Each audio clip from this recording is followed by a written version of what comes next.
بسم اللہ الرحمن الرحیم۔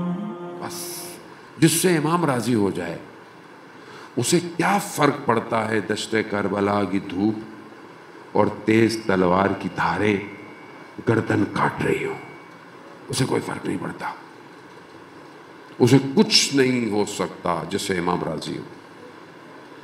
جن سے امام راضی رہے انہوں نے اپنے پرخچے اڑا دیے، وہ امام ان سے راضی ہے، ان سے کچھ بھی نہیں ہوا انہیں۔ امام کی رضا اللہ کی رضا ہے۔ کیوں؟ قرآن کی آیت ہے عزیزان محترم، لیلۃ المبیت، ہجرت کی رات جب مولا کائنات بستر رسول پہ سو رہے تھے، اس رات سودا ہوا، اللہ نے اپنی مرضیوں کو امام کی مرضیوں سے خرید لیا۔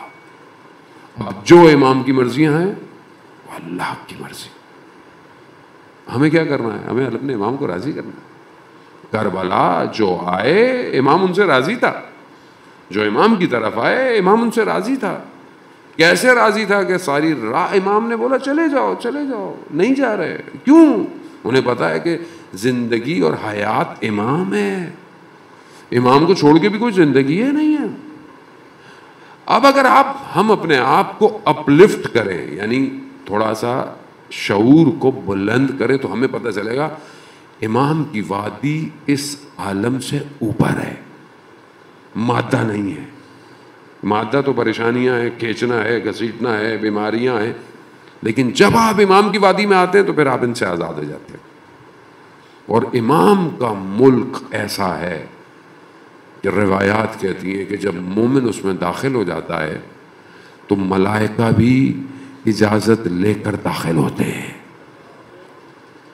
امام اسی وادی میں لے کر آئے کربلا۔ کربلا آسان ہے، کربلا میں جو لائے آج آپ ہر نماز کے بعد ان کو سلام کرتے ہیں۔ امام کہتے ہیں جیسے مجھے اصحاب ملے، میرے جد کو بھی نہیں ملے، کسی کو نہیں ملے میرے جیسے صحابی۔ آج انہی کا ذکر پوری دنیا کے اندر ہوتا ہے، آج ان کا ذکر ہمارے وجود کو زندہ کر رہا ہے، آج ان کا ذکر ہمارے آنکھوں میں آنسو لے کر آتا ہے۔ یہ آسان ہے، اس کا مطلب ہے وہ کوئی اور وادی ہے۔